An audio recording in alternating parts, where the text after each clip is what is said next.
কি এটা কি নারকেল নিয়েছি। এ তো ঘরের কাছে নারকেল। হ্যাঁ, আর দেখ গাছ হয়ে গেছিল, এর ভিতরে কি সুন্দর শ্বাস হয়ে গেছে জানিস তো। আমি এটাকে ভেঙে ফেলবো, ভেঙে নারকেলের দুধটা বের করবো, ও তরকারিতে দেওয়া হবে। আচ্ছা চলো চলো চলো চলো, তাড়াতাড়ি যাই বাবা। পটল আমি ভালো করে ধুয়ে লবণ এবং হলুদ অল্প করে মাখিয়ে দিয়েছি। এরপর আমি কড়াই তেল দিয়ে ভালো করে একটু ভেজে নেব। ফুটফুটি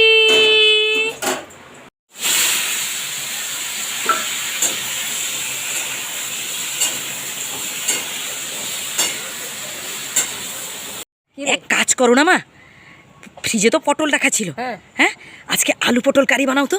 অনেকদিন কিন্তু আলু পটলের তরকারি খাওয়া হয়নি। আজকে নিরামিষ না, আজকে নিরামিষ, আলু পটল কারি বানাও, খেতে কিন্তু অনেক মজার হবে। আমিও ভাবছিলাম রে সেইটা করব বলে, তবে সেইটাই বানাবো।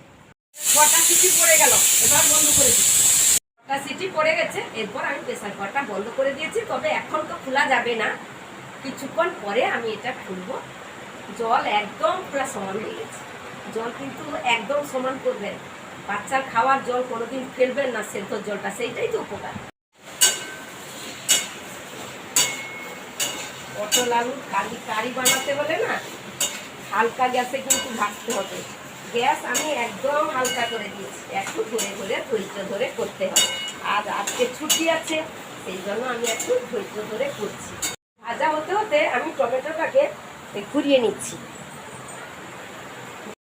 ভাজা হয়ে গেছে, এরপর আমি গ্যাসটা বন্ধ করে দিয়ে এরপর আমি ঢেলে নেব। এরপর আমি কড়াটা ভালো করে ধুয়ে নিয়ে গ্যাস ধরে বসিয়ে দিচ্ছি। এরপর দিয়ে দিলাম অল্প করে তেল। মশলাগুলো দিব দেখে নিই। এলাচ নিয়েছি, প্রথমে চিনি নিয়েছি, এলাচ এবং মিষ্টি কাঠ, তেজপাতা, জিরা, কাঁচা জিরা এবং কালো জিরা নিয়েছি। এটা ফোড়ন দেব। মিষ্টি কাঠ দিয়ে দিলাম, তেজপাতা দিয়ে দিলাম, চিনি দিয়ে দিলাম, জিরা দিলাম, কাঁচা জিরা সব দিয়ে দিয়েছি। এরপর আমি হালকা গ্যাসে একটু মশলাগুলো নেড়ে দিচ্ছি, ভেজে দিচ্ছি। টমেটো, এরপর দিয়ে দেবো হলুদ গুঁড়ো এবং লঙ্কা গুঁড়ো। মশলা থেকে তেলটা বেশ সুন্দর ছেড়ে গেছে, এরপর দিয়ে দেবো টক দই। মশলাগুলো কষে নিয়েছি, এরপর ভেজে রাখা আলু এবং পটল দিয়ে দিচ্ছি।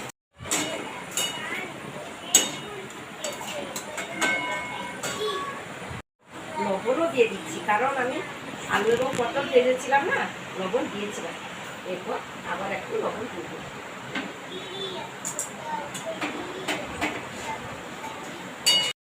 পটল আলুর যে কারি, এই পটল আলুর কারি খেতে খুব সুন্দর লাগে।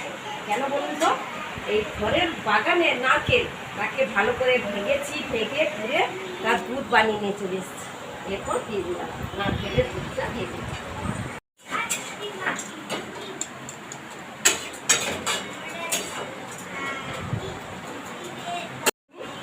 5 মিনিটের জন্য একটা ঢাকনা দিয়ে দিলাম। দেখবো কত দূর হলো। সুন্দর ফুটে গেছে। এরপর আমি ঘরের বাগানের কারি পাতা দিয়ে দিলাম। আমার কারি পাতাটা না খেতে খুব সুন্দর লাগে। এরপর আলু এবং পটলের কারি হয়ে গেছে, একটু জিরা গুঁড়া ছড়িয়ে দিলাম। বন্ধ করে নামিয়ে নেব। তো বন্ধুরা, এইভাবে বাড়িতে আপনারা বানাবেন। অল্প তেল মশলা কিভাবে বানানো যায়। ভালো থাকবেন, সুস্থ থাকবেন, টাটা।